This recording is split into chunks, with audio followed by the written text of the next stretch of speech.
সামনে রমজান আসতেছে মুরব্বিরা আমার। আল্লাহ বলেন বান্দা অতীতে যা গেছে গেছে, সামনের দিনের হিসাব করো। ওই যে দুনিয়া 3 দিনের নাম, আল দুনিয়া আইয়ামু সালাসাতু আইয়াম, দুনিয়া হলো 3 দিনের নাম। পেছনের দিন চলে গেছে, আর আজকের দিন রয়েছে। সামনের দিনের তুমি আশা করতেছো, সামনের দিনের আশা করে তুমি প্রস্তুতি নাও। আমার জিন্দেগিতে 25টা রোজা গিয়েছে, এই 26তম রোজাটা হবে জীবনের সবচেয়ে সেরা রোজা। সেবার সেরা করব এভাবে। গত রমজানে আমি খতমে তারাবি পড়তে পারি নাই, এই বছর প্রথম কাজ হবে খতমে তারাবি পড়া। গত রমজানে সারা রমজানে সর্বসাকুল্যে আমি দান করেছি 2000 টাকা। এইবারে রমজানে দান করব 4000 টাকা। আগামী রমজান পাবো কিনা জানি না। গত রমজানে আমি কোরআন তেলাওয়াত করেছি 2 পারা, 2 খতম। আমার মেয়ে পড়েছে 10 পারা। এবার মেয়েকে বলবো 1 খতম দিতে, বিবিকে বলবো 1 খতম দিতে।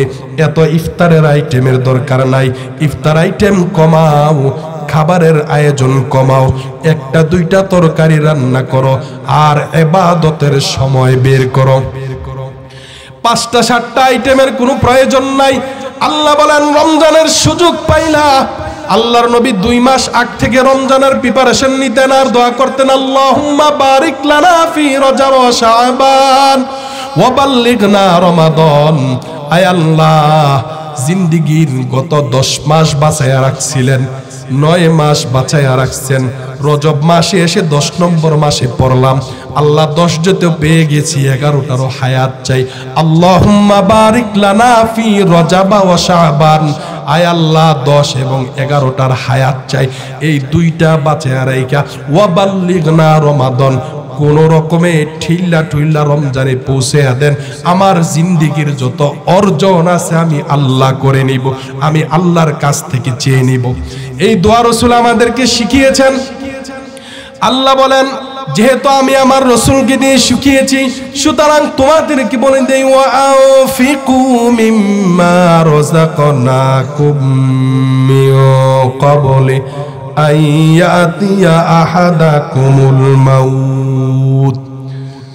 মরণ থেকে যত পালাও, মরণ তোমায় লইবে গিরি। যদিও সুদূর আকাশ পানে, পালাও সেথায় লাগিয়ে সিঁড়ি। আল্লাহ বলেন বান্দা আমি আল্লাহ সুযোগ করে দিলাম, এখন সামনের জিন্দেগিতে একটু খরচ করো। ওয়ানফিকু মিম্মা রাযাকনাকুম, আমি আল্লাহ তোমাকে যেই রিজিক দিলাম সেই রিজিক থেকে তুমি একটু খরচ করো। রিজিকের ব্যাপক অর্থ, বিস্তৃত অর্থ।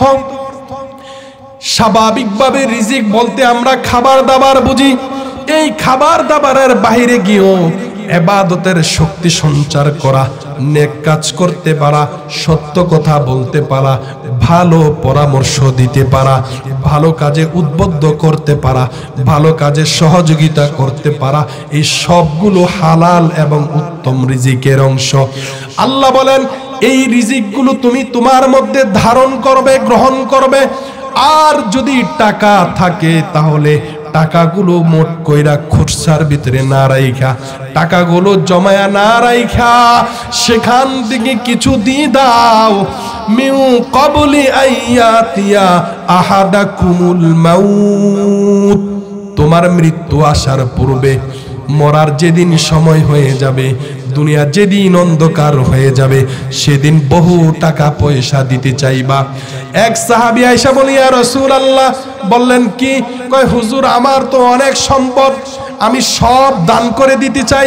আল্লাহর নবী বলেন তোমার তো এখন সময় শেষ, অতএব এই শেষ সময়ে এসে তুমি যা চাইবা বললেই যে তা হবে তা নয়। সুতরাং সমস্ত সম্পত্তি দান করার সুযোগ আর এখন তোমার নাই। অতএব তুমি তোমার সম্পত্তির 1/3 দান করতে পারো, ওসিয়ত করতে পারো। বাকি সম্পত্তি তোমার দান করার বা ওসিয়ত করার সুযোগ নাই। মুহতারাম হাজিরিন, আমার বলার উদ্দেশ্য, আমার মৃত্যুর পূর্বেই পুরা সম্পত্তি যেহেতু খরচের সুযোগ নাই, সুতরাং যখন আমার সুযোগ আছে বেশি বেশি দান করে, বেশি বেশি দিয়ে দিয়ে যেন আমার আমলের জিন্দেগি ভারী করতে পারি সেই ফিকির করি। আল্লাহ বলেন আনফিকু মিম্মা রাযাকনাকুম মিন ক্বাবলি আইয়াতিয়া আহাদাকুমুল মাউত, মৃত্যু আসার পূর্বে দিয়ে দাও যা দিবা। কেন? আল্লাহ বলেন বান্দা যেহেতু আমি বানাইছি, বান্দার খবর আমি জানি।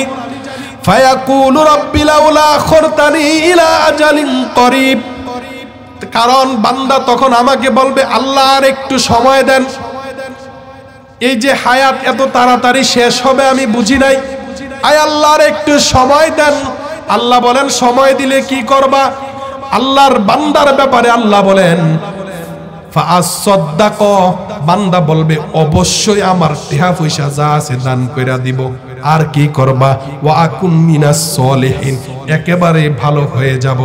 আল্লাহ বলেন না না, ওয়ালা ইউআখিরাল্লাহু নাফসান ইযা জাআ আজালুহা, আল্লাহ পাক যখন সময় দিবেন না, এক মুহূর্ত সময়ও কাউকে আল্লাহ পাক দিবেন না। ওয়াল্লাহু খবীরুম বিমা তা'মালুন, যা আমল করো আর করবে করেছ এই সবগুলোর ব্যাপারে আমার আল্লাহ ভালো জানেন। এই জন্য মুসলমান বন্ধুরা আমার, যে আয়াতগুলো আমি এনেছিলাম সূরাতুল মুনাফিকুনের 9, 10, 11 তিনটি আয়াত, আয়াতের অনুবাদ শেষ, সংক্ষিপ্ত আলোচনা শেষ। সারমর্ম হিসাবে যেটা অনুরোধ থাকবে, আমি আপনি শুধু সন্তান সন্তান আর সম্পদ সম্পদ করি। আল্লাহর নবী কোরআনে কারীমের মধ্যে আল্লাহ পাক নবীকে বললেন আপনার উম্মতকে জানিয়ে দেন এই সম্পদ আর সন্তান কিন্তু ফেরাউনকে, নমরুদকে, হামানকে, কারুনকে শেষ করেছে। এই সম্পদ আর এই প্রভাবপত্তি যদি তার মনের মধ্যে গেঁথে যায় তাহলে তার জীবনও শেষ হয়ে যাবে। এই জন্য সে দোয়া করবে আল্লাহ এই পরিমাণ সম্পদ দেন যেই সম্পদের কারণে আমি যেন কারো কাছে হাত পাততে না হয়। আয় আল্লাহ এই পরিমাণ সম্পদ দিয়েন না যেই সম্পদের কারণে আমার গুনাহ হয়, যেই সম্পদের কারণে আমার সন্তান হারাম পথে যায়, যেই সম্পদের কারণে আমি পাপের পথে যাই। এমন সম্পদ আল্লাহ আপনি আমাকে দিয়েন না, এই পরিমাণ সম্পদ দেন যেটা দিয়ে হালাল পথে চলে হালাল ভাবে খেতে পারি। এই আয়াতের মধ্যে আল্লাহ পাক অনেকগুলো বিষয় বুঝিয়েছেন। এই একটা বিষয় আমাদেরকে কঠিন ভাবে বুঝিয়েছেন, আরেকটা জিনিস বুঝিয়েছেন নিজেদের জিন্দেগি পরিবর্তন করা। সুতরাং মা বোনদেরকেও বলবো, বাবাদেরকেও বলবো, সামনের রমজানের প্রিপারেশন নেন। গত রমজানের চেয়ে এইবারের রমজান হবে ডিফারেন্ট। আমার আপনার রমজানের মধ্যে পরিবর্তন থাকবে, তেলাওয়াতে পরিবর্তন থাকবে, দান সদকায় পরিবর্তন থাকবে, যাকাতের মধ্যে পরিবর্তন থাকবে। সদকা ফিতরের টাকা 100 টাকা হলে 100ই দিবে এমন নয়, 500 টাকা 900 টাকা পর্যন্ত যায়, বেশিটা দেওয়ার চেষ্টা করব। আবার দান সদকা রমজানে বেশি করলে বেশি সওয়াব হয়, সুতরাং ওই জায়গায় খেয়াল রাখবো। আবার অনেকে কোরআন পড়তে পারি না, ইমাম সাহেব হুজুরকে ধরে, নিজের নাতি নাততুরকে ধরে কোরআন শরীফটা শেখার চেষ্টা করে। শুধু এই কথা না বলি আমার দ্বারা হবে না, আমার আর এই বয়স নাই, সব আমার দ্বারা চলে। বাজারে বসে বসে অযথা কথা আমার দ্বারা চলে, সমালোচনা আমার দ্বারা চলে, গিরিঙ্গি আমার দ্বারা চলে, এক জায়গার কাজ্জা 3 জায়গায় সরানো আমার দ্বারা চলে। শুধু নামাজ আর কোরআন তেলাওয়াতের কথা কইলে আমার দ্বারা চলে না। তাহলে বুঝতে হবে আমি আমার সাথে নাফরমানি করতেছি, আমি নিজেকে ঠকাইতেছি, আর বৈশা বৈশা আমার ক্ষতি করতেছি কিন্তু টের পাইতেছি না। এই জন্য এই পথগুলো থেকে ফিরে আসব। আল্লাহ তাআলা যেন আমাদের এই সামনের রমজান সবাইকে সুন্দরভাবে ঈমান আমলের সাথে কাটানোর তৌফিক দান করেন। সকলে বলি আমিন। ইযা জাআকাল মুনাফিকুনা ক্বালু নাশহাদু ইন্নাকা লারাসূলুল্লাহ। আল্লাহ বলেন মুনাফিকরা এসে নবীর কাছে ভেতরে একটা রাখে, বাহিরে আরেকটা প্রকাশ করে। তাদের এই চরিত্রটা আমি আল্লাহ প্রকাশ করে দিয়েছি, নবীকে জানিয়ে দিয়েছি।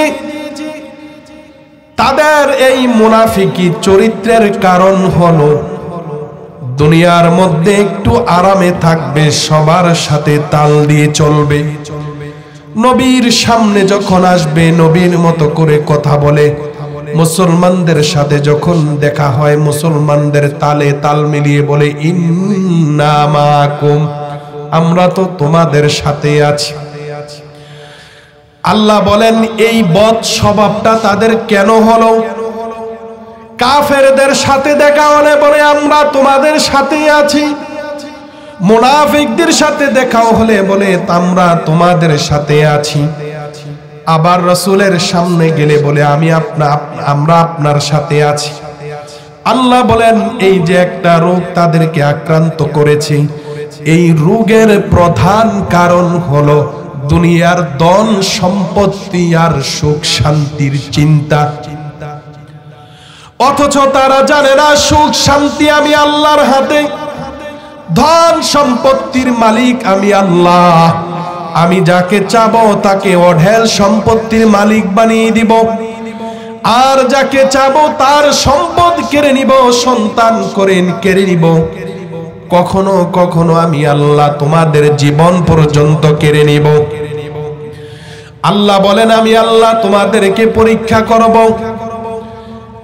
বিভিন্ন ভাবে পরীক্ষার সম্মুখীন করব।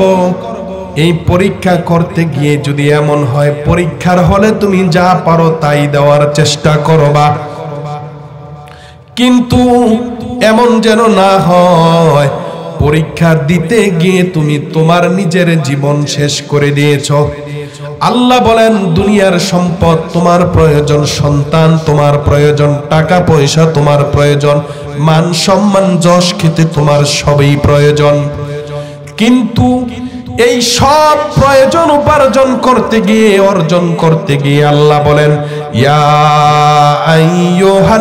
আইয়ুহাল্লাযীনা আমানু লা তুলহিকুম, ও মুমিন তোমাকে যেন ধ্বংস না করে দেয়, তোমরা তোমাদের জীবনটাকে ধ্বংস করিও না।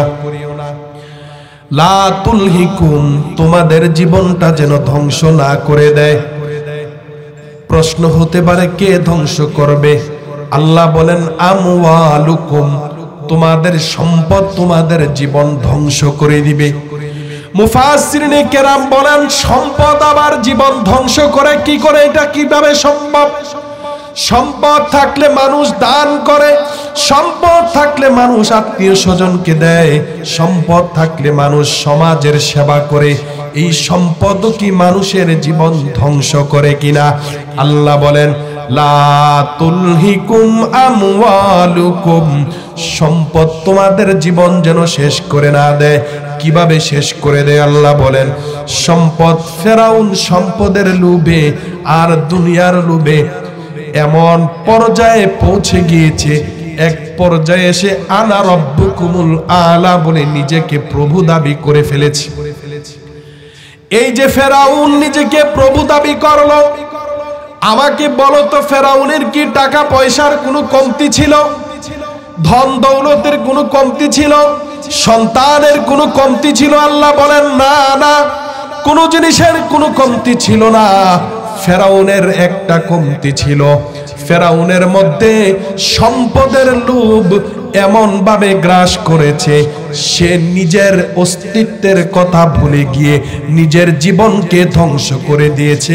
যেই জীবন আমি আল্লাহ মানুষের জন্য জান্নাতে থাকার জন্য বানিয়েছি, কারণ প্রত্যেক মানুষ মুমিন বানিয়েছে আমি আল্লাহ তাদেরকে জান্নাতে দিব। দুনিয়ায় কোনো মানুষের বসবাস আমি আল্লাহ শুরু করাই নাই।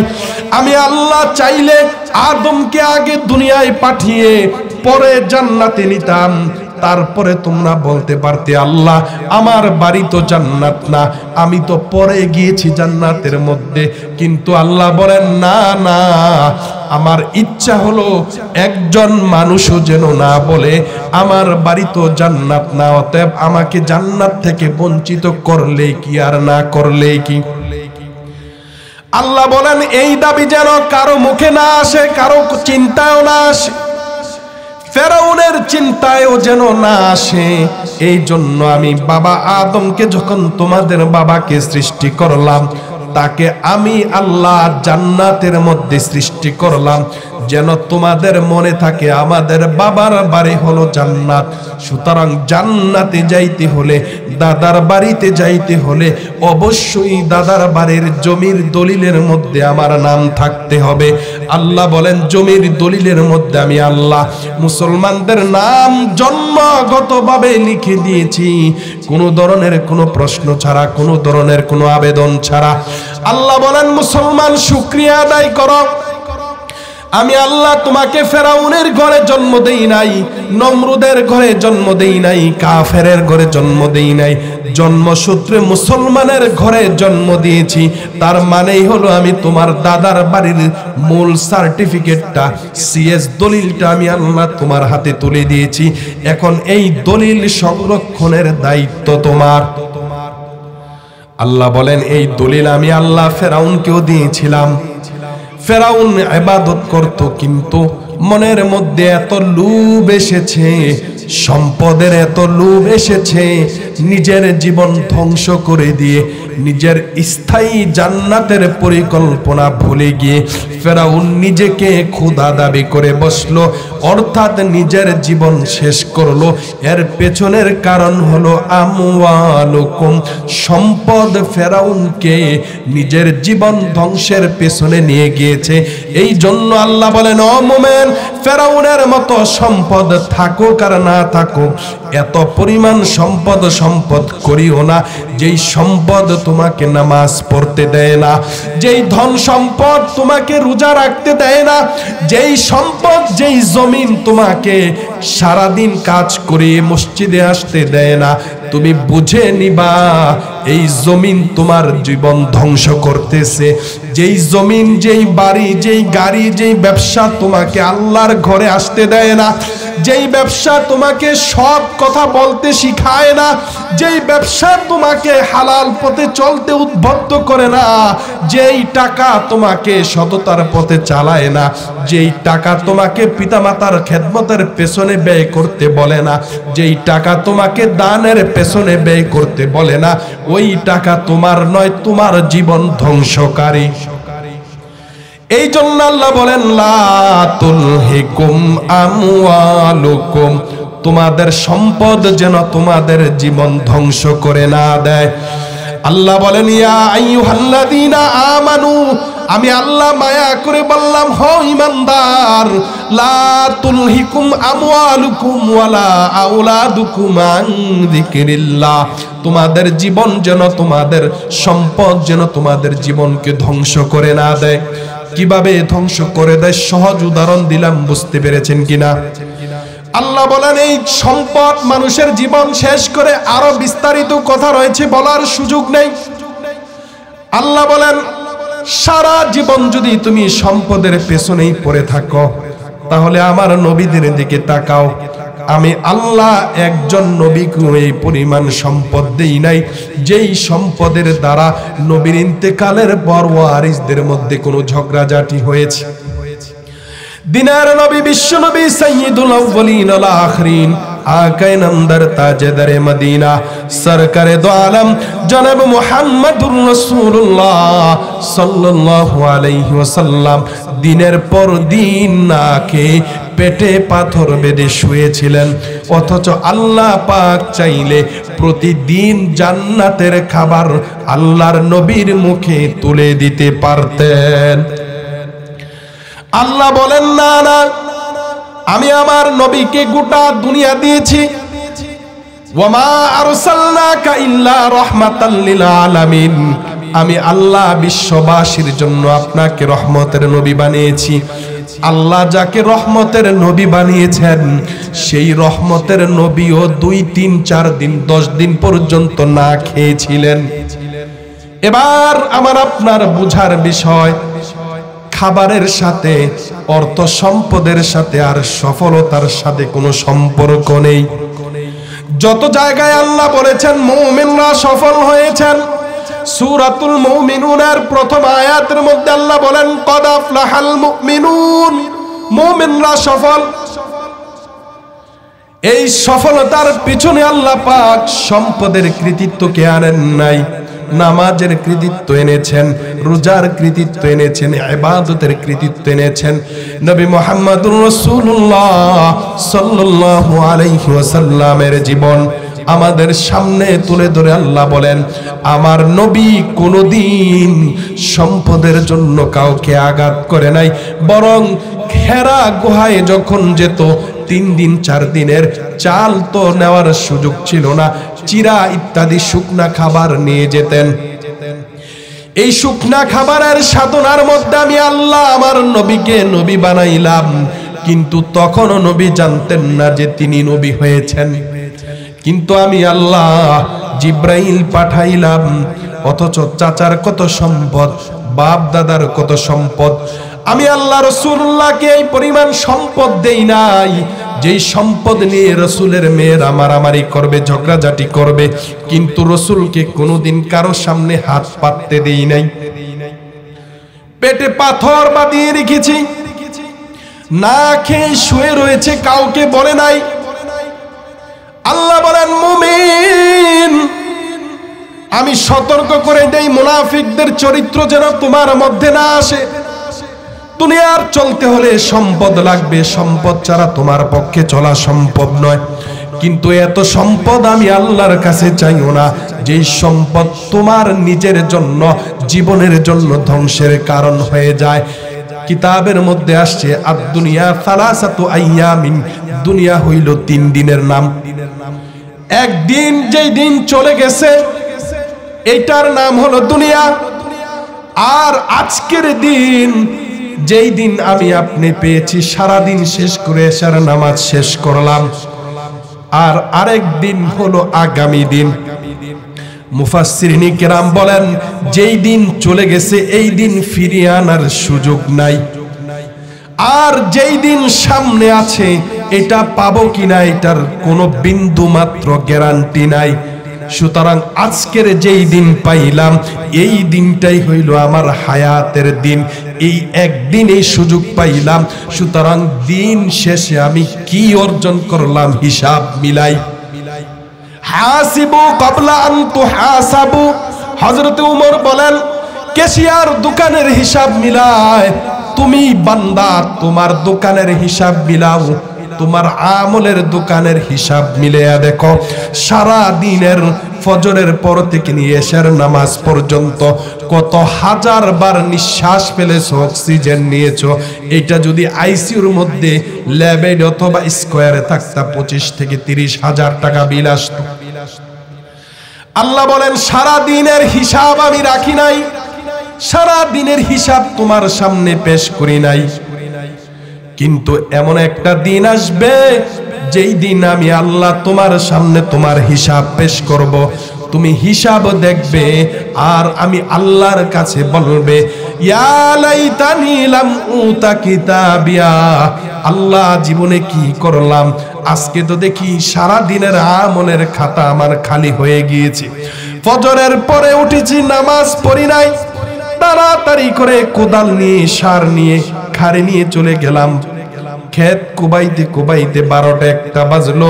জোহরের সময় খাবার দাবার খেয়ে যখন আবার ঘুমের প্রস্তুতি নেওয়ার আগে আবার কাজ করলাম।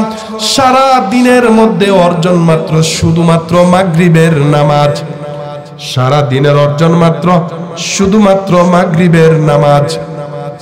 সুতরাং সারা দিনের হিসাবের পর যখন আমার আল্লাহ আমার সামনে, আপনার সামনে আমলটাকে ঠিক এভাবেই তুইলা ধরবেন। 1400 বছর আগের কোরআন যদি এখনো আমাদের সামনে নির্ভুল থাকে, অথচ প্রযুক্তির ব্যবহার শুরু হয়েছে 100 বছরেরও কম সময়, কিন্তু কোরআনের বিশুদ্ধতার ব্যাপারে কারো কোনো সন্দেহ নাই।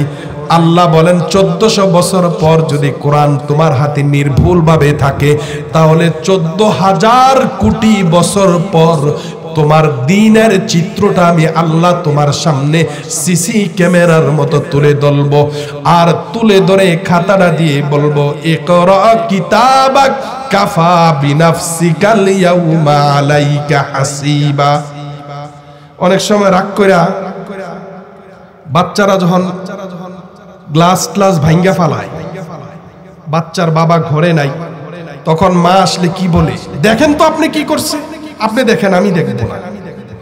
ঠিক হাসরের ময়দানে আল্লাহ পাক আমাদের আমলনামা দিয়ে বলবেন, ইকরা কিতাবাক, তুমি দেখো, কাফা বিনাফসিকা লিয়াউমা আলাইকা হাসিবা, তোমার হিসাবের জন্য তুমি যথেষ্ট।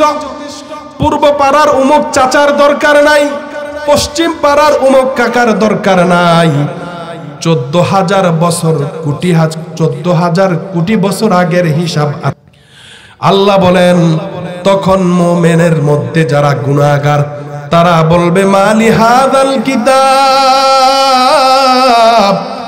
এটা কেমন আমলনামার কিতাব, লা ইউগাদিরু সগীরাতান, একটা সগীরা গুনাহ ছাড়ে নাই, ওয়ালা কাবীরাতান, একটা কবিরা গুনাহ ছাড়ে নাই, ইল্লা আহসাহা, সবই তো সংরক্ষণ করেছে, ওয়া ওয়াজাদু মা আমিলু হাদিরা, আল্লাহ বলেন মানুষ যা আমল করত সবই তার সেখানে উপস্থিত পাবে।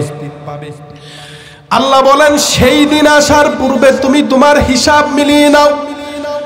মুফাসসিরিনে কেরাম বলেন, দুনিয়া যদি 3 দিনের নাম হয়, একদিন তো তোমার জিন্দেগি থেকে চলে গিয়েছে, আর একদিন তো সামনে পাবা কিনা জানো না।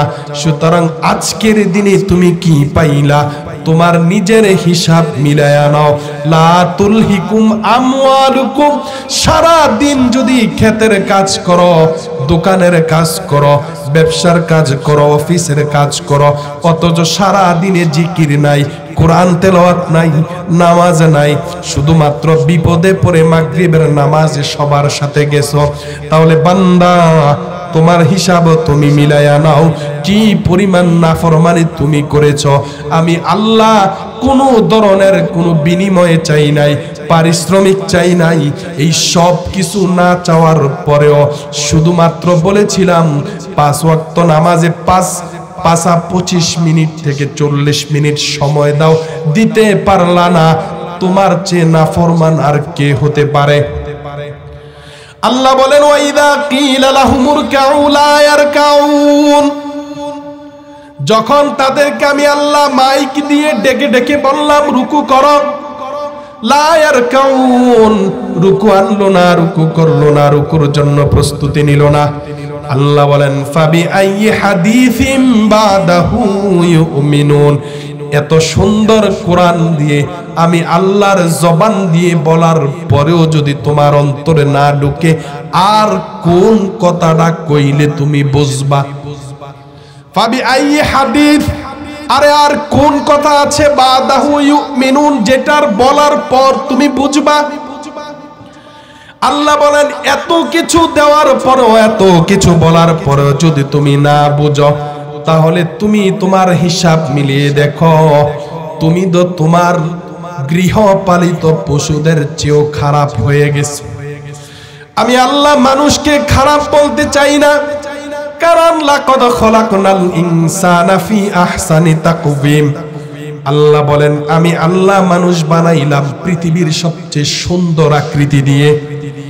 ইমামে আজম ইমাম আবু হানিফা রহমাতুল্লাহ আলাইহির কাছে এক মাসআলা আসছে, হুজুর আমি আমার স্ত্রীকে বলেছি তুমি যদি চাঁদের চেয়ে সুন্দর না হও তাহলে তুমি ডিভোর্স, তালাক, চাঁদের চেয়ে সুন্দর তোমাকে হতে হবে, সুতরাং চাঁদের চেয়ে যদি সুন্দর না হও তুমি তালাক। দিনের মাসআলা যখন এই কথা স্ত্রীর কানে গেল, স্ত্রী বলল তাহলে তো আমার সংসার করার কোনো সুযোগ নাই।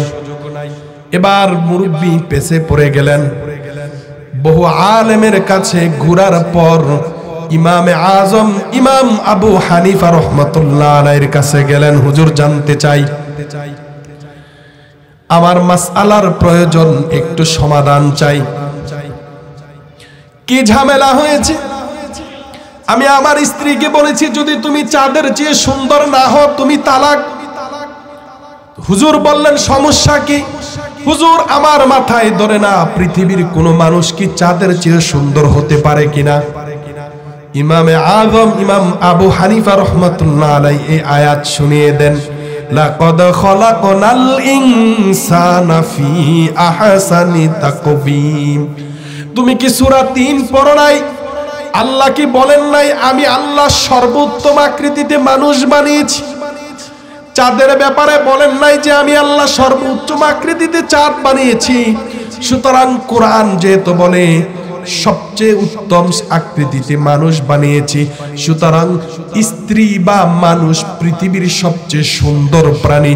সুন্দর লাগুক আর না লাগুক, হোক বা না হোক, আল্লাহ যাকে সুন্দর ঘোষণা করেছেন তাকে অসুন্দর বলার সুযোগ কারো নাই। এবার আল্লাহ বলেন এত সুন্দর করে আমি মানুষ বানাইলাম, এই মানুষকে আমি আল্লাহ পশুর সাথে তুলনা করলাম। লাহুম কুলুবুন লা ইয়াফকাহুনা বিহা, আমি আল্লাহ একটা অন্তর দিলাম একটু বোঝার জন্য। সারা দিন নিজের জন্য খাটলা, সন্তানের জন্য খাটলা, যেই সন্তান তোমার কাজে আসবে কি আসবে না সেটা তুমি জানো না। আল্লাহ বলেন দিন যদি এভাবেই যেতে থাকে তাহলে তুমি ধরে নাও তোমার রেজাল্ট ভালো নয়। তুমি ওই কাতারে চলে গিয়েছো যাদেরকে আমি আল্লাহ অন্তর দিয়েছি বুঝার জন্য, কিন্তু বুঝতেছো না। লাহুম কুলুবুন লা ইয়াফকাহুনা বিহা ওয়া লাহুম আ'য়ুনুন লা ইউবসিরুনা বিহা। আল্লাহ বলেন তোমার গ্রামে, তোমার এলাকায়, তোমার আশেপাশে বহু মানুষ আমি আসা যাওয়া করতে দেখি, উঠতে দেখি। কত মানুষকে আমি আল্লাহ অসুস্থ করলাম, কত মানুষকে আমি আল্লাহ বিপদে ফেললাম, কত মানুষকে আমি আল্লাহ বিভিন্ন পরীক্ষায় করলাম। এত কিছু তোমার সামনে থাকার পরেও তোমাকে আমি আল্লাহ সুস্থ রাখলাম। এতটুকু জিনিস কি তোমার চোখ দ্বারা তুমি দেখো না? লাহুম কুলুবুন লা ইয়াফকাহুনা বিহা ওয়া লাহুম আ'য়ুনুন লা ইউবসিরুনা বিহা। আল্লাহ বলেন বুঝার মতো, মন দিয়ে দেখার মতো চোখ দিলাম। ওয়া লাহুম আ'য়ুনুন লা ইউবসিরুনা বিহা ওয়া লাহুম আযানুন লা ইয়াসমাউনা বিহা। আল্লাহ বলেন কান দিলাম একটু মনোযোগ দিয়ে শোনার জন্য, কিন্তু তুমি শুনলা না। আমাদের ডুবাইর চরের মাহফিলের 15 বছর চলে, আজকে 15তম মাহফিল। আল্লাহ তাআলা হায়াত দিছেন 15টা মাহফিলের একটা মাহফিল আমার মিস হয়েছিল অন্য জায়গায় মাহফিল থাকার কারণে। 14টা মাহফিলে আমি নিজে উপস্থিত। এখানে ফরিদ মেম্বার ভাই বসতো, সাহেব আলী জেলা বসতো, আমাদের আফসর আলী ভাই, রুসমুন জেলা, কত মুরব্বীরা ছিলেন। আজকে একজনও নাই, কিন্তু তাদের এই চলে যাওয়া থেকে আমাদের বাকি বাপ চাচারা ভাইয়েরা কি শিখলাম বলেন? 15 বছরের মাহফিলে যদি শুধু প্যান্ডেল হয়, 15 বছরের মাহফিলে সভাপতির চেয়ার পরিবর্তন হয়, বক্তার চেয়ার পরিবর্তন হয়, স্টেজ পরিবর্তন হয়, কিন্তু আমার আপনার জিন্দেগির পরিবর্তন হয় না। তাহলে আমি আপনি কোন কাতারের বান্দার মধ্যে আছি? নিজের বিচার নিজে করি, মানুষকে জিজ্ঞেস করার দরকার নাই। আল্লাহ বলেন যদি বিচার করতে পারো চিন্তা করো। লাহুম কুলুবুন লা ইয়াফকাহুনা বিহা ওয়া লাহুম আ'য়ুনুন লা ইউবসিরুনা বিহা ওয়া লাহুম আযানুন লা ইয়াসমাউনা বিহা। আল্লাহ বলেন এত সুন্দর করে বুঝানোর পর ফাবি আইয়ি হাদিসিম বাদাহু ইউমিনুন, আমি আল্লাহ এত করে সুন্দর করে বলার পরও যদি তোমার বিশ্বাস না হয়, আর কোন কথা তোমাকে আমার প্রতি বিশ্বাস করাবে? আল্লাহ বলেন এই মানুষগুলারে আমি আহসানি তাকবীম দিয়ে বানানোর পরেও আমি আল্লাহ এত সুন্দর মানুষ বলতে পারি না। তারা সবাই কাল আনাম, পশু পাখির মতো হয়ে গেল। বলে পশু পাখির মতো হয়ে গেল কেমন কথা?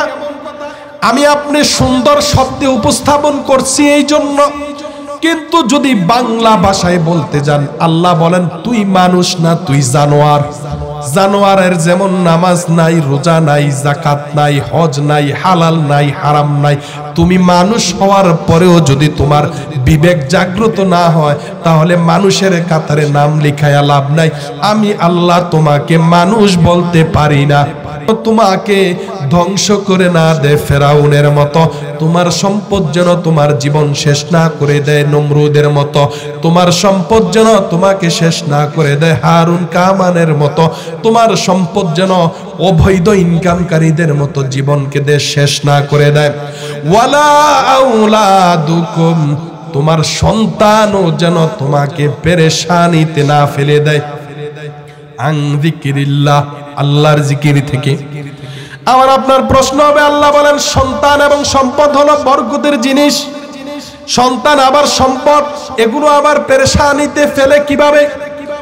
সহজ উত্তর, আমি আপনি সারাদিন পরিশ্রম করছি, সারাদিন মাঠে দৌড়াচ্ছি, সারাদিন দৌড়ানোর পিছনে জিজ্ঞেস করলে সুন্দর উত্তর দিয়ে দেয়, আমার ছেলেটা মাত্র 9-এ পড়ে, 10-এ পড়ে, ও ভবিষ্যতে কি খাইবে, এই চিন্তা করতে করতে আমার জীবন শেষ। একটা মাত্র ছেলে, একটা মাত্র মেয়ে, মেয়েটা বিবাহ দিতে 2-3 লাখ টাকা খরচ হবে, এই টাকা কই পামু? ছেলেটাকে অনার্স মাস্টার্স করাইতে 10-15 লাখ টাকা খরচ হবে, এই টাকা কই পামু? এই চিন্তা করতে করতে হালালের পথ থেকে হারামে, হারামের পথ থেকে হালালে, বৈধ পথ থেকে অবৈধ পথে, সত্য মিথ্যায় মিলিয়ে ইনকাম চলছে। আল্লাহ বলেন এই যে পেরেশানি তোমার মাথায় আসলো, এই পেরেশানি একটা সময় এমন ভাবে তোমার উপর গ্রাস করবে যে তোমার নিজের জীবন বলতে কিছুই থাকবে না। এই জন্য সন্তান নিয়ে তো পেরেশানি করিও না। আমি আল্লাহ সন্তানের দায়িত্ব নিয়েছি। পৃথিবীতে বহু সন্তান আগমন করে, যাদের বাবা দুনিয়ায় আসার পূর্বে, সন্তান দুনিয়ায় আসার পূর্বে বাবা ইন্তেকাল করে। আল্লাহ বলেন দেখো না উদাহরণ, আমার নবীকে আমি রহমাতুল লিল আলামিন বানাইলাম, অথচ পৃথিবীতে পাঠাইলাম এতিম বানায়া। আরে আমার নবী যদি এতিম হয়ে আসার পরেও সরদার হতে পারে, নবী যদি বাবাহীন আসার পরেও গোটা পৃথিবীর বড় বড় রাজারা নবীর দরবারে এসে পড়ে থাকে আর প্রস্তাব দেয়, ইয়া মুহাম্মদ, ও নবী আপনি বলেন গোটা আরবের রাজত্ব আপনার হাতে তুলে দিব, আরবের সুন্দরী রমণীদেরকে আপনার কাছে বিয়ে দিয়ে দিব, আপনি শুধু আমাদের প্রস্তাবে রাজি হয়ে যান। আমার নবী ফিরিয়ে দিলেন। আল্লাহ বলেন বান্দা দেখো না, সম্পদ সম্পদ করে কি লাভ হবে? আমার নবীর তো সম্পদ ওরকম ছিল না। সন্তান সন্তান করে কি লাভ হবে? তুমি সন্তানের জন্য ফিকির করে নিজের জিন্দেগি বরবাদ করে দিচ্ছ, অথচ আল্লাহর নবীর জন্য কেউ ফিকির করে নাই। কারণ নবীর জন্মের পূর্বে নবীর বাবাকে আমি আল্লাহ ইন্তেকাল দিয়ে দুনিয়া থেকে নিয়ে গিয়েছি। একজন নবী যদি এতিম হয়ে চলার পরেও নবী হতে পারেন, কোনদিন নবী কারো কাছে হাত পাতেন নাই, শুধু তো পাতেন নাই, বরং খাবার দিয়া গেলে পরীক্ষা করতেন, ভাই এটা কি সৎকার খানা কিনা, এটা কি মান্নতের খানা কিনা, এটা কি কোন ধরনের আল্লাহর হস্তের খানা কিনা। বলতো ইয়া রাসূলুল্লাহ, একবার খাবার আসছে, হুজুর সৎকার খানা। বললেন আমি আমার বাপ দাদার ঐতিহ্য বংশ আছে, সাইয়েদ বংশ, আমি সাইয়েদ বংশের লোক, সাইয়েদ বংশের লোকদের জন্য এই সৎকা খাওয়া জায়েজ নাই, তুমি এটা গরিব মানুষকে দিয়ে দাও। আল্লাহ বলেন এভাবে আমি আমার নবীকে বাঁচাইলাম। ধন সম্পত্তির জন্য তো নবীর পিতা কোনোদিন টেনশন করে নাই। নবীর পিতা যদি টেনশন না করে দুনিয়ার রাজা হতে পারে নবী, জান্নাতের রাজা হতে পারে নবী, তাহলে তুমি কেন সন্তানের জন্য এত টেনশন করো যে তোমাকে হালাল হারামের বেদ বিচার ছাড়া শুধু টাকা চাই, টাকা চাই, বাড়ি চাই, বাড়ি চাই, গাড়ি চাই। আমার সন্তানের বাড়ি আছে 3টা, আরো লাগবে 3টা, মাসিক ইনকাম 1 লাখ, এখন লাগবে আরো 3 লাখ। আল্লাহ বলেন এই সম্পদ আর সন্তান তোমার জীবন ধ্বংস করে দিবে, যেমন সম্পদ আর সন্তান ফেরাউনকে ধ্বংস করেছে, কারুনকে ধ্বংস করেছে।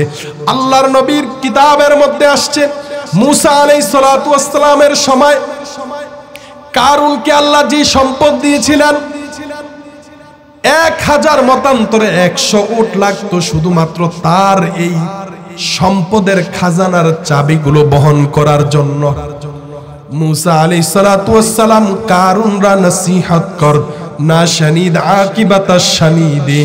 কিতাবের মধ্যে শেখ সাদি রহমাতুল্লাহ আলাইহি বলেন, ফেরাউন কারুনকে যখন মুসা আলাইহিস সালাতু ওয়াস সালাম বললেন, কারুন আল্লাহ তো তোমাকে বহু সম্পদ দিয়েছে, একটু সম্পদ আল্লাহর রাস্তায় দান করো।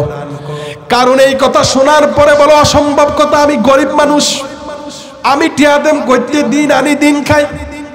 আল্লাহ বলেন, কারণ বেশি বাড়াবাড়ি করে ফেলতেছো, শত শত উট তোমার চাবি বহন করে, এরপরও যদি তুমি বলো যে আমার কিচ্ছু নাই, তাহলে দিবে ডাকে। সব জায়গায় দেখবেন কিছু মানুষ আছে চাইলে করে নাই নাই নাই, কোন রকম চলতেছে, এত হুগান কিনতে। প্রথমেই বলবেন আলহামদুলিল্লাহ, আল্লাহ ভালো রাখছে।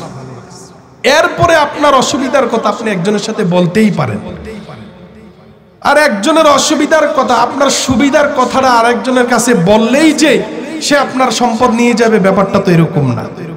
এই আমাদের মতো বসে আছি, রাসূল বললেন একটু পরে একজন লোক আসবে জান্নাতি। এখন সবাই অপেক্ষা করতেছে জান্নাতি মানুষ আসবে। দেখলেন যে একজন লোক ঢুইকা জুতাটাকে খুইলা সুন্দর করে একসাথে কইরা সুন্দর করে এসে পিছন দিয়ে বসে গেলেন। কিতাবের মধ্যে আসছে যে জুতাটা যে উনি খুলছেন এবং এটা যে দূরে রাখছেন, মসজিদের আদব রক্ষা করছেন। এজন্য মসজিদের এই যে বাজার মসজিদ বলি বা যেখানেই আমরা যাই, জুতা খুলতে অবশ্যই সাবধান, যেন আমার জুতার ধুলাবালি, জুতার টপকানো পানি যেন কোনো সেজদাকারী ব্যক্তির জায়গায় না পড়ে। মসজিদের একটা ধুলার সমানও আমার আপনার জিন্দেগির আমল না, এগুলো আমরা খেয়াল করি না। মসজিদ পরিষ্কার করা এটা শুধু ইমাম সাহেবের, মুয়াজ্জিন সাহেবের কাজ না। আল্লাহ পাক বাইতুল্লাহ বানাইয়া ইব্রাহিম আলাইহিস সালাতু ওয়াস সালামকে বললেন, তুমি আর তোমার পোলায় বানাইছো না বাইতুল্লাহ, ওয়া তাহহির বাইতি লিত-তাইফিনা ওয়াল আকিফিনা ওয়ার রুকআইস সুজুদ। ইব্রাহিম, তুমি নবী হতে পারো, তোমার ছেলে ইসমাইলকে আমি নবী বানাবো, কিন্তু মসজিদ এমন একটা বরকতের জায়গা, এইটার পরিষ্কারের দায়িত্ব তুমি নবী নাকে সেটা আমার কাছে ডাজন্ট ম্যাটার, তুমি পরিষ্কার করো। এজন্য মসজিদের খেদমত করতে পারা, মসজিদ ঝাড়ু দিতে পারা, পরিষ্কার করতে পারা, এটা সওয়াবের কাজ। এজন্য করবেন। আমাদের এই মসজিদ, যেই মসজিদে, আমার এয়ারপোর্টের মসজিদ 6 তলা মসজিদ, আলহামদুলিল্লাহ মুসল্লি মনে করেন মোটামুটি 1000 থেকে 1500 13,000 মুসল্লি হয়। পুরা 6 তলা সিঁড়িতে আপনি একটা ধুলাবালি পাইবেন না, কারণ 6 বছর আমি এই কথাগুলো নিয়মতান্ত্রিক ভাবে আলোচনা করি। মসজিদে এই ডিঙ্গায়া ঘাড়ের উপর দিয়ে যাওয়া নামাজ পড়ার অভ্যাস নাই। তারপরে আপনার এই সিঁড়িতে ময়লা, জানালায় ময়লা, এগুলো পাইবেন না। নিজ দায়িত্বে মানুষ বন্ধ করে দেয়। এগুলো আলোচনা করতে করতে তারা শিখে গেছে। কথা ছিল এই জায়গায়, ওই সাহাবী আল্লাহ রাসূল বললেন যে একটু পরে এক ব্যক্তি আসবে যে কি জান্নাতি। সবাই দেখলেন, আসলেন, নামাজ পড়ে চলে গেলেন। পরের দিন ঠিক সেম টাইম আল্লাহর নবী বলেন, অল্প কিছুক্ষণের মধ্যে একজন বান্দার আগমন ঘটবে যার ব্যাপারে আল্লাহ পাক জান্নাত নির্ধারণ করে দিয়েছেন। এবার সাহাবায়ে কেরাম অবাক হয়ে গেলেন, আজকে আবার কে আসবে একটু দেখি।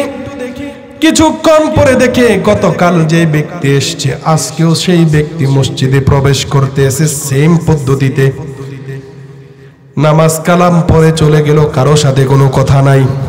অথচ আমার মুরব্বীরা মসজিদে ঢুকলে আলুর দাম কমে গেছে, লাউয়ের দাম বেড়ে গেছে, এই আলোচনা শুরু হয়ে যায়।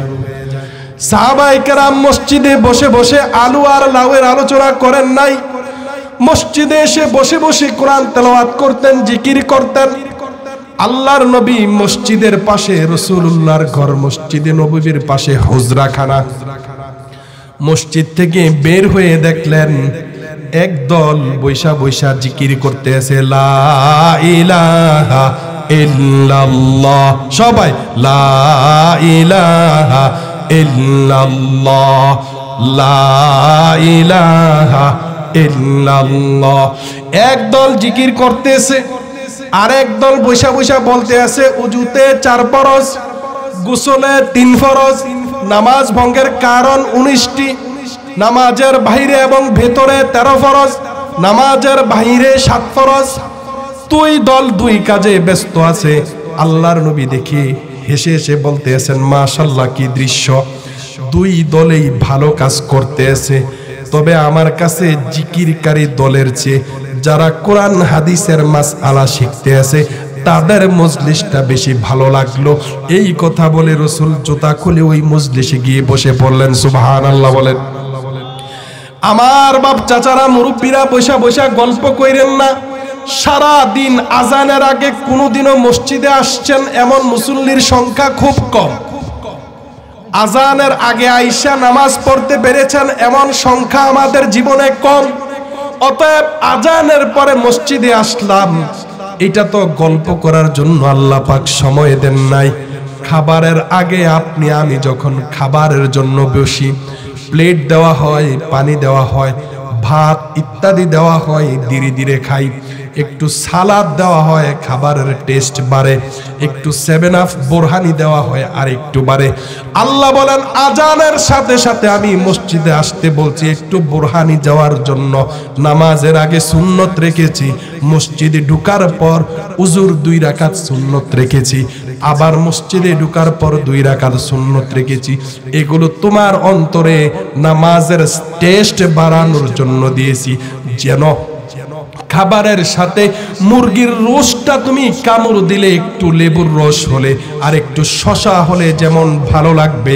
আল্লাহ বলেন মসজিদে ঢুকে 2 রাকাত 4 রাকাত নামাজ পড়ার পর যদি ফরজ নামাজে দাঁড়াও, তাহলে তোমার দিলের মধ্যে আমি আল্লাহর ইবাদতের মজা লাগবে। সুবহানাল্লাহ। অথচ আমার আপনার নামাজের হিসাব নাই, বরং রাকাতের হিসাব হয় আমার আপনার দোকানের হিসাব দিয়ে, সেদিকে যাই না।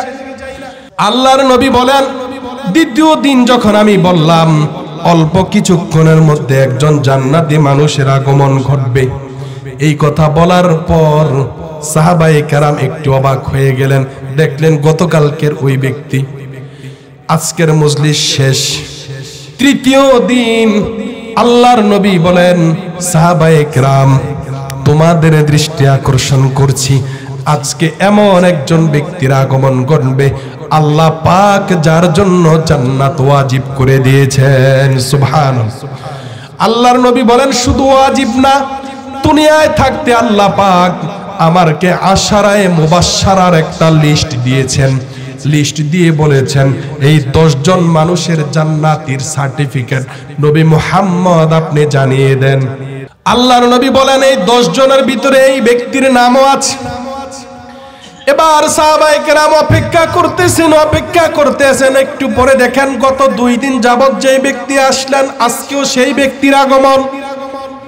সাহাবায়ে কেরাম নামাজ পড়লেন, স্বাভাবিক যে চলাফেরা এটা দেখার পর হযরতে আব্দুল্লাহ রাদিয়াল্লাহু তাআলা আনহু বলেন আমি নিয়ত করেছি আজকে এই ব্যক্তির সাথে যাব, তার ঘরে ঘুমাবো, না হয় 1 দিন 2 দিন পর পর 3 দিন কোন আমলের কারণে রাসূল তাকে জান্নাতি ঘোষণা দিলেন আমি দেখতে চাই। আব্দুল্লাহ পিছু পিছু যাওয়ার পর কিছু দূর যাওয়ার পরে বলে ভাই আমার বাসায় ঝামেলা হয়েছে, বাড়িতে ঝামেলা হয়েছে, আমি তোমার ঘরে একটু থাকতে চাই, সুতরাং আমাকে একটু থাকার সুযোগ করে দাও, আমার বাড়িতে যাওয়ার কোনো সুযোগ নাই। সাহাবী বলেন আমি এই কথা বলতেই ওই সাহাবী আমাকে ঘরে নিয়ে গেলেন। আমি ওনার সাথে শুইলাম, সারা রাত লক্ষ্য করলাম যে উনি কি আমল করে, কিন্তু আমি দেখলাম এশারের নামাজ পড়ে শুইয়া গেল, তাহাজ্জুদের সময় ওঠে নাই, ফজরের আজান দিল, মসজিদে চলে আসলো, নামাজ শেষ করলাম। এবার নামাজের পর মজলিসে বললাম ভাই অনুরোধ একটা কথার জবাব আমি তোমার কাছে চাই। সাহাবী বলেন কি বলো? বললেন তুমি কি এমন আমল করো একটু আমাদের কি বলো। আজকে 3 দিন যাবত রাসূল বলতেছেন অল্প কিছুক্ষণের মধ্যে এমন এক ব্যক্তির আগমন ঘটবে যে জান্নাতি, আর 3 দিনেই তুমি এসেছো। সুতরাং কি এমন আমল করো আমাকে একটু বলে যাও। সারা দিন থেকেও তো তোমার কোনো পরিবর্তন পাই নাই, তোমার তাহাজ্জুদের আমলও পাইলাম না, তাহলে কি এমন আমল করো যে দুনিয়ায় থাকতে নবীর মুখ দিয়ে তোমাকে জান্নাতি ঘোষণা দেওয়া হয়েছে। এবার সাহাবী বলেন, শোনো, আমি একজন সাধারণ মুসলমান, তবে আমি ছোটবেলা থেকে ভালো মানুষের সাথে চলেছি। আমার বয়স যখন 8-9 বছর, তখনই আমি আবু বকরের সাথে চলি। তখন আবু বকরের বয়স 40, 45, 50 বছর। 50-55 বছরের আবু বকর, আমার বয়স 12-13 বছর। আমি আবু বকর রাদিয়াল্লাহু তাআলা আনহুর সাথে চলি। চলতাম এলাকার মানুষ হিসাবে, তখন ইসলামের কোনো প্রচার হয় নাই। আল্লাহর নবী বিশ্ব নবী রাহমাতুল লিল আলামিন যখন দ্বীনের দাওয়াত দিলেন, আমার দীর্ঘ দিনের চলার সাথী হযরতে আবু বকর মুসলমান হয়ে গেলেন। তখন আমার বয়স 17 ছুঁই।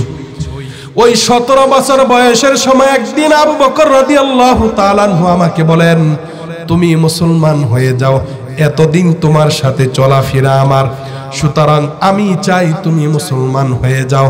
ওই সময় আমি কাল বিলম্ব না করে, দেরি না করে মুসলমান হয়ে যাই। যখন মুসলমানের সংখ্যা হাতে গোনা কয়েকজন, হযরতে আলী, হযরতে আবু বকর, হযরতে খাদিজা রাদিয়াল্লাহু তাআলা আনহা সহ গুটি কয়েক লোক যখন মুসলমান, তখন আমি 17 বছরের যুবক, আমি মুহাম্মদের রাসূলুল্লাহ সাল্লাল্লাহু আলাইহি ওয়াসাল্লামের উপর ঈমান এনে আবু বকরের সাথে চলার কারণে আমার মুসলমান হওয়া সহজ হয়ে যায়। আমি মুসলমান হওয়ার পর আমার মা রাগ হয়ে যান। মা আন্দোলন ঘোষণা করলেন, না না, তোমার এই ঈমান আমি মানব না, তুমি মুমিন হয়েছো এটা আমি মানব না, তুমি দ্বীনের পথ থেকে ফিরে আসো। তুমি যদি মুসলমান না হও, আমি তোমার মায়ের কসম দিয়ে বলছি, আমি এক টুকরা খাবারও মুখে দিব না। ওই সাহাবী রাসূলের দরবারে এসে বললেন, ইয়া রাসূলুল্লাহ, আমি বিপদে পড়েছি। রাসূল বললেন, কি বিপদ?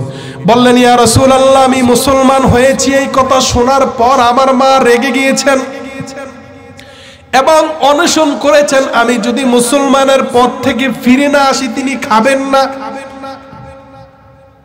আল্লাহর নবী বলেন, না না, তুমি তোমার মাকে বলো, তোমার মায়ের সাথে তুমি সদাচরণ করবে, করে গিয়ে মাকে বলবে, মা আপনি খান আর না খান, আমি যেই আল্লাহর উপর ঈমান এনেছি, আপনি না খাইলেও আমি ওই আল্লাহর ঈমান থেকে দূরে সরে যাব না। এই কথা বলার পর আল্লাহ পাক মায়ের সিনা খুলে দেন। মা চিন্তা করলেন, আমার সন্তান এতদিন আবু বকরের সাথে চললো, আবু বকর তো ভালো মানুষ, ভালো মানুষ হওয়ার কারণেই তো আবু বকরের মেয়েকে মুহাম্মাদুর রাসূলুল্লাহর কাছে বিবাহ দিয়েছেন। মুহাম্মাদুর রাসূলুল্লাহ সাল্লাল্লাহু আলাইহি ওয়াসাল্লামের শ্বশুর হযরতে আয়েশা সিদ্দিকা রাদিয়াল্লাহু তাআলা আনহার বাবা আবু বকর রাদিয়াল্লাহু তাআলা আনহু। এবার মা বললেন, সঙ্গ দোষের সাথে অনেক কিছু সম্পৃক্ত। আজকে আমার ছেলের বয়স কম হওয়ার পরেও একজন মুরব্বীর সাথে চইলা ঈমানের মতো মহা দৌলত সে অর্জন করেছে, সুতরাং আমার ছেলে ভালো পথে আছে, আমাকেও তুমি ঈমানের কালিমা পড়িয়ে দাও, লা ইলাহা ইল্লাল্লাহু মুহাম্মাদুর রাসূলুল্লাহ সাল্লাল্লাহু আলাইহি ওয়াসাল্লাম। এবার আবু বকর রাদিয়াল্লাহু তাআলা আনহুর সাথে চলার কারণে, দীর্ঘদিন চলার কারণে সাদ ইবনে আবি ওয়াক্কাস মুসলমান হয়ে গেলেন। মুরব্বীরা আমার, যুবক ভাইয়েরা আমার, খেয়াল করার বিষয়, আমাদের দেশের মধ্যে এত পরিবর্তন হয়েছে, মুরব্বী কম বয়সী এবং অনেক বয়সী লোক একসাথে চলাফেরা করে। বাবার বয়সী বড় ভাইয়ের বয়সী লোকদের সাথে ছোটদের ওঠা বসা, অথচ এই সম্পর্ক নামাজ কালামের সাথে নাই, হালাল হারামের সাথে নাই, শুধুমাত্র বিভিন্ন ধরনের গুনাহের কাজে আর বিভিন্ন ধরনের রাজনৈতিক কাজে, অথচ ঈমান আমলের ক্ষেত্রে সম্পর্ক নাই। আল্লাহর নবী বলেন, যখন 3 দিন পর্যন্ত আমি ঘোষণা দিলাম, সাদ ইবনে আবি ওয়াক্কাস বলেন 3 দিন পর আমি তাকে বললাম, ভাই শোনো, আমি জীবনে আমল বলতে করেছি 2টা কাজ।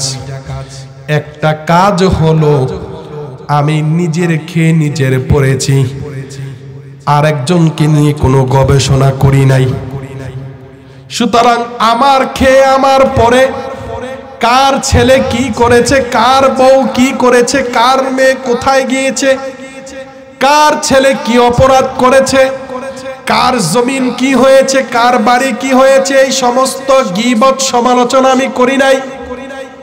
আর একটা হলো আমার আশেপাশে আমার চোখের সামনে বহু মানুষ বড় লোক হয়েছে, আমি কোনোদিন তাদের প্রতি হিংসাত্মক আচরণ প্রকাশ করি নাই। এত সম্পদ তার হইবে কেন, আমার নাই কেন? শুধু দেখি তার ছেলেরা ইনকাম করে, আর আমি জেন দিয়া যাই, সোনা ধরলে কয়লা হয়ে যায়, আমার কপাল বুঝি ছালি। কোনো দিন আমি এই হতাশা করি নাই। এই 2 আমল ছাড়া আমার জিন্দিগিতে আর কোনো আমল নাই। আল্লাহর নবী বলেন, এই 2 আমল আল্লাহ এত পছন্দ করেছেন, নাম লিস্টি কইরা 10 জনের লিস্টি দিয়া বললেন, মুহাম্মদ আপনি সাদ ইবনে আবি ওয়াক্কাসকে জানাইয়া দেন 10 জন জান্নাতি মানুষকে দুনিয়ায় ঘোষণা দিলাম। সমস্ত নবীরা জান্নাতি, নবীদের পরে কোন নবীর উম্মতকে আমি স্পেসিফিক এভাবে জান্নাতি ঘোষণা দেই নাই, তবে এই 10 জন মানুষকে আমি প্রথম ঘোষণা দিলাম, যারা আপনার সাথে চলে ফিরে কোরআন হাদিসের কথা মেনে। এর মধ্যে একজন ব্যক্তি সে যে কোনোদিন নিজের খেয়ে নিজের পরে আরেকজনকে নিয়ে ফিকির করে নাই, আরেকজনের ভালো দেখে যার গায়ে আগুন লাগে নাই, এই মানুষটাকেও আমি আল্লাহ বিনা হিসাবে জান্নাতি বানিয়ে দিলাম। সুবহানাল্লাহ। এবার দেখেন আমাদের শিক্ষা কি এই সাহাবীর ঘটনা থেকে? বিভিন্ন জায়গায় একজনের সম্পদ হইলে, একজনের একটু ভালো হইলে আরেকজনের সহ্য হয় না, অথচ আমার সহ্য না হওয়াটা তো তার কোনো ক্ষতির কারণ না, এটা আমার ক্ষতি।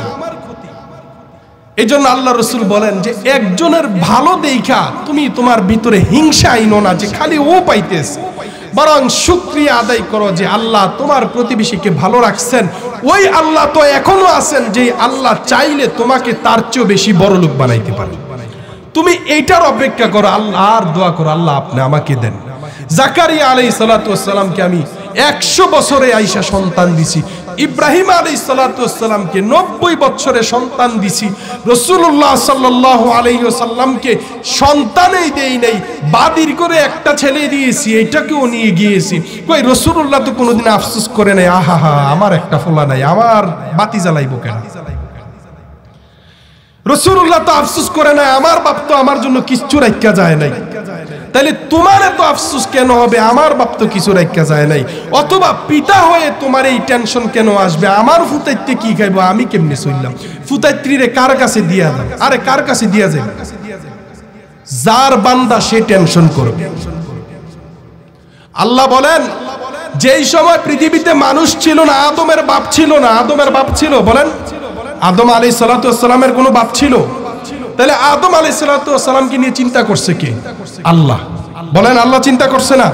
আল্লাহ বলেন এই জিনিসটা বুঝবা, আদমকে এই মরুভূমিতে ছেড়ে দিয়ে যদি আমি আল্লাহ আদমের চিন্তা করতে পারি, পৃথিবীতে বনে জঙ্গলে কুকুর শুকুর বাঘ শিয়াল সিংহ হাজার হাজার কোটি কোটি প্রাণীকে আমি আল্লাহ খাওয়াই, আর কাররামনা বনি আদম বলে যাদেরকে বানিয়েছি, আহসানে তাকওয়িম বলে যাদেরকে বানিয়েছি, এই মানুষকে তো আমি পৃথিবীতে কোনোদিন না খাওয়াই রাখবো না। সুবহানাল্লাহ।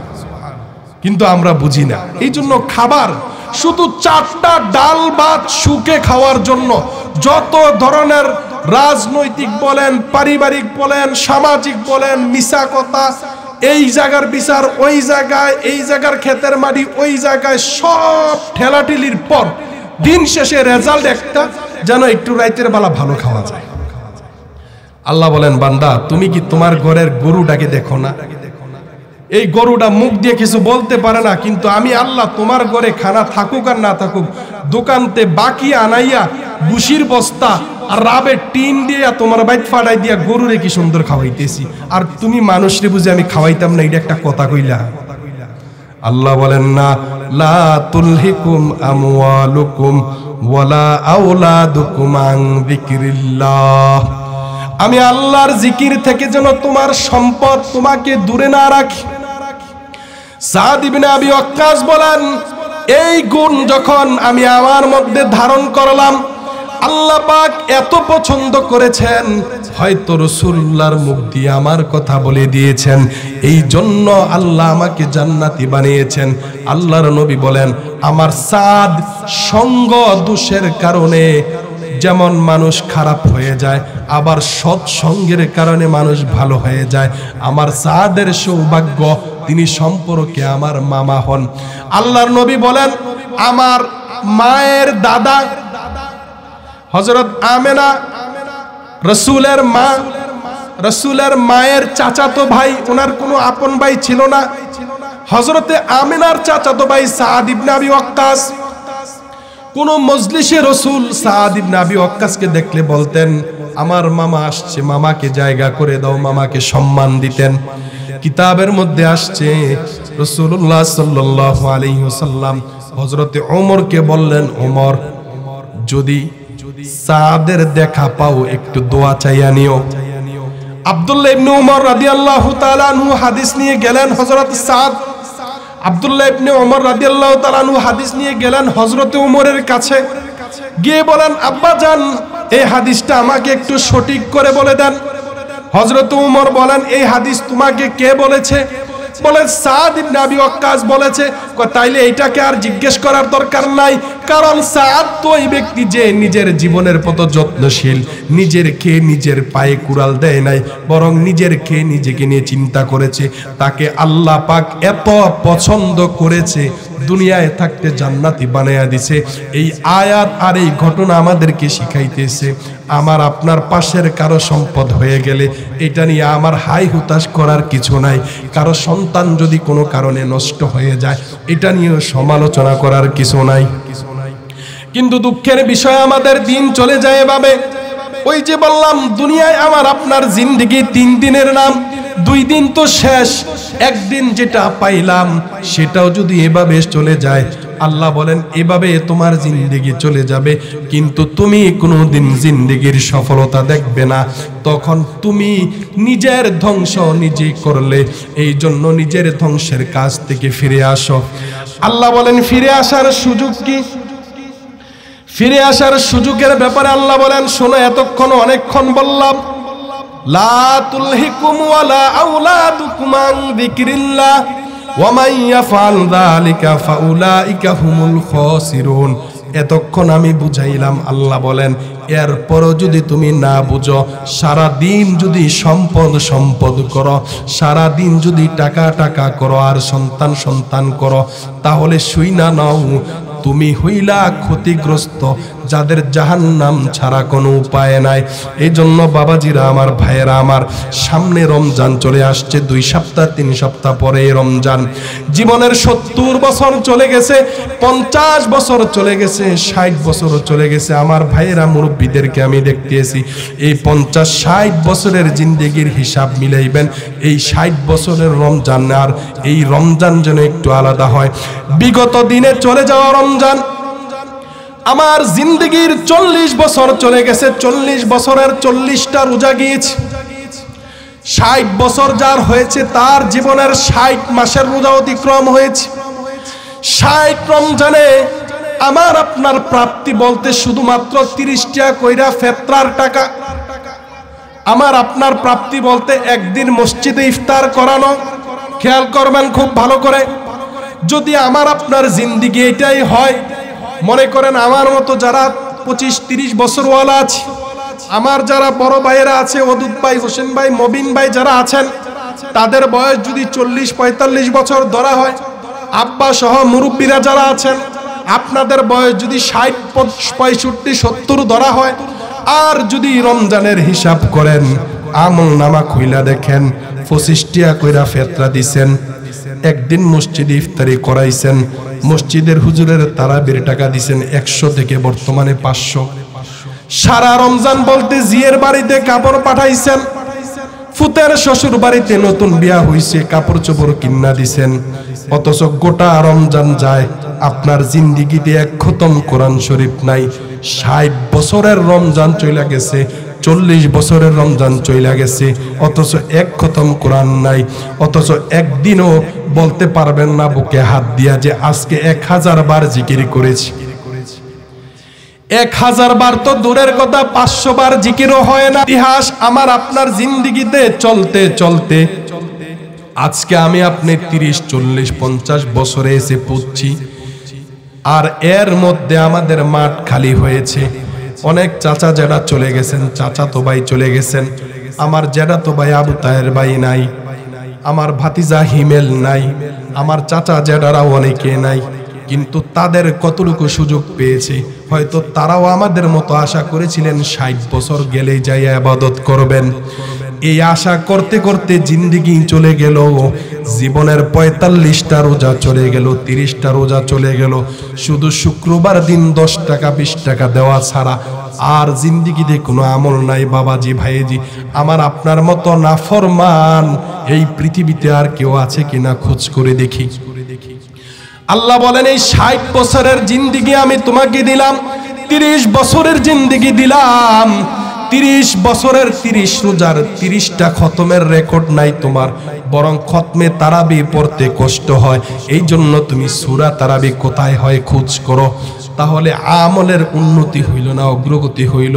এই জন্য আল্লাহ বলেন লা তুলহিকুম আমওয়ালুকুম ওয়ালা আওলাদুকুম আন যিকরিল্লাহ। ধন সম্পদার সন্তান যেন তোমার জীবনকে ধ্বংস করে না দেয়, তাহলে তোমার জীবন শেষ হয়ে যাবে। আর শেষ হইল মানে ফাউলাইকা হুমুল খাসিরুন, তুমি নিজেই ক্ষতিগ্রস্তদের কাতারে পড়ে গেলা। এবার একটা মাসালা বলি, অনেকগুলা মাসালা ছিল বলার সুযোগ পাইনি। একটা মাসালা সারা দেশে ছড়াইয়া রইছে। ময়মনসিংহে গেছি সেম মাসালা, গাজীপুরে গেছি সেম মাসালা। এই যে আমাদের দেশে আমরা বাচ্চা যারা আছেন ক্ষেত গিরবি রাখেন না 2 লাখ টাকা দিয়া বা 5 লাখ টাকা দিয়া, এই পদ্ধতিটার মধ্যে একটু হারাম পদ্ধতি আছে। এই পদ্ধতির একটু পরিবর্তন করবেন। এভাবে সরাসরি জমিন গিরবি রাখা জায়েজ নাই। আমার কথা বুঝছেন?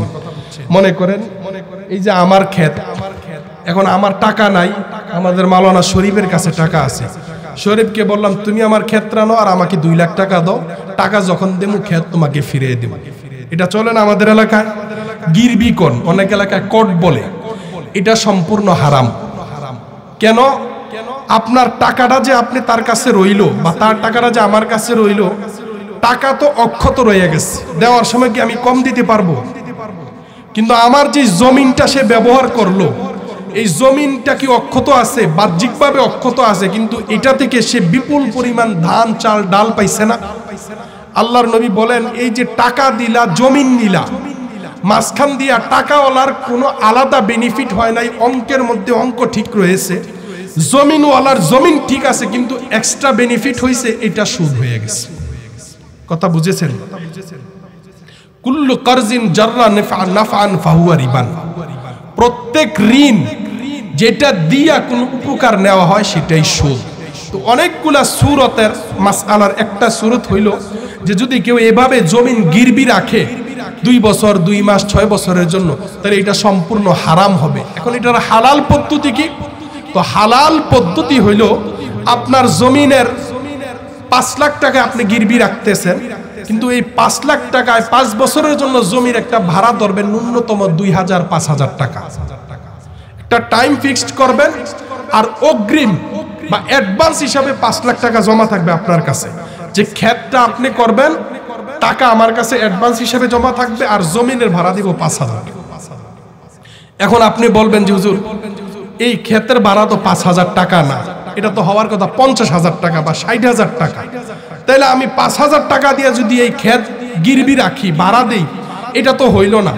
এটা হোক আর না হোক, এটা হচ্ছে মাসআলার মানুষকে হারাম থেকে বাঁচানোর সূরত। কিতাবের মধ্যে আসছে যে কোনো বান্দা যখন হারামের মধ্যে পড়ে যায়, সে যদি হালালের পথে যেতে চায়, তো সাহাবায়ে কেরামের যে দলিলগুলো আসছে সেখানের এক দলিল থেকে এই মাসআলা বের হয়েছে যে এটা হচ্ছে হিলা বাহানার সূরত। অর্থাৎ যে আমি 5 বছরের জন্য আমার জমিন তোমাকে ভাড়া দিলাম, এখন আমি ফ্রিও দিতে পারি। চাচা বাতিজার জমি ফ্রি কইরা খায় না, যেটা বাড়িতে থাকে না বলে যে তোরা কইরা খা, তখন তো ফ্রি দেয়। কিন্তু আরেকজনের কাছে দিতে গেলে 20,000 টাকা নেয়। তো তাহলে বোঝা গেল যে আমার আপনার জমি আমি আপনি চাইলে বিনা মূল্যেও দিতে পারি, আবার 1000 টাকা ভাড়াও দিতে পারি। সুতরাং এখানে প্রশ্ন তোলার সুযোগ নাই যে জমির ভাড়া 5 বছরে আসার কথা 50,000, এখন তুমি ভাড়া ধরতেছো 5,000 আর অগ্রিম নিতেছো 5 লাখ, এটা কি জায়েজ? নি হ্যাঁ, এটা জায়েজ। এজন্য যারা আমাদের এই কাজটা করেন যে গিরবি দিয়া টাকা নেন, এটা জায়েজ নাই, এটা সুদের মধ্যে পড়ে যায়। আল্লাহ রসুল বলেন যে জান্নাতের দিকে আসার সময় জাহান্নাম আমাকে দেখাইলো জিব্রাইল। দেখলাম জাহান্নামের মধ্যে এক লোক, বিশাল পেট, তাকে আল্লাহ নখ দিয়েছে তামার নখ। তামার নখ দিয়া সে তার দাঁত মুখ এভাবে খামসাইতেছে আর ছিঁড়ে ফেলতেছে। তা আমি জিব্রাইলকে বললাম, জিব্রাইল এই লোককে? রসুল বলেন ইয়া রাসূলুল্লাহ, জিব্রাইল বলেন ইয়া রাসূলুল্লাহ, এই লোকটা আসলে না বুঝা তার টাকাগুলাকে, জমি জামাগুলাকে হালাল পদ্ধতিতে না যে আসে সুদের পদ্ধতিতে গেছে। এই জিনিসটা আল্লাহর কাছে পছন্দ হয় না। বলে কেন? আল্লাহ বললেন যে আমি তাকে হালালভাবে ইনকামের ক্ষমতা দিলাম, পরিষ্কার টাকা দিলাম, সম্পদ দিলাম, সে এটাকে হারামে কনভার্ট করলো হালালটাকে, সুতরাং তার শাস্তি হলো তার হাত দ্বারা তাকে সাজা দিব। একবার এভাবে খামসি দেয়, পুরাটা গোস্ত উঠে আইসা যায়, আইসা রাখার আগে আবার ফিটিং হয়ে যায়, আবার দেয়। আল্লাহর নবী বলেন, জিব্রাইল আমাকে বলছে ইয়া রাসূলুল্লাহ, আপনার উম্মতকে বলবেন যে এই কাজটা যেন তারা না করে, নিজের টাকা পয়সা ফিক্সড ডিপোজিট যেটা আমরা করি, তারপরে এই যে এই ধরনের কাজ কারবারগুলো যেটাকে সহজ বাংলায় সুদ বলে আর কি, তো এগুলো রসুল হাদিসে পরিষ্কার নিষেধ করছে। এই মেরাজের ঘটনা কয়েকদিন আগে গেছে না, হুজুর হয়তো আলোচনা করছে, শুনছেন। এই মেরাজের মধ্যে অন্যতম ঘটনা আসছে এইটা। আরেকজনকে দেখলেন যে চতুর্পাশে মানুষ ইট নিয়ে দাঁড়ায় আছে, আর ওই ব্যক্তি শুধু সাঁতার কাটতে আছে। উপরে আসতে চাইলে তাকে ইট দিয়া নিক্ষেপ করা হয়। রসুল বলেন একে? জিব্রাইল বলেন ইনিও সেই ব্যক্তি যে নিজের সম্পদ এভাবে হালালটাকে হারামে নিয়ে গেছে। এজন্য মোহতারাম হাজিরিন, আরো অনেক মাসালা আছে। জাকাত দেন না, অনেকে টাকা আছে, জাকাত দিলে কইমা যাবো, এটা ভুল কথা। রমজান আসতেছে, হিসাব করে সম্পদের জাকাত দিয়ে দিবেন, কমবে কমক আল্লাহ দিব। কারণ জাকাত দিলে কমে না, সুদ দিলে কমে। আল্লাহ বলছেন সুদ দিলে আমি বাড়াইতাম না, ধিক কেডায় বাড়ায়। এজন্য দেখবেন থাকে না, চলে যায়। ওদিকে আর যাচ্ছি না। যে কথাগুলো হইল সূরা মুনাফিকুনের যে 3 আয়াত সামনে নিয়েছিলাম, এগুলোর উপরে যে সংক্ষিপ্ত আলোচনা হয়েছে।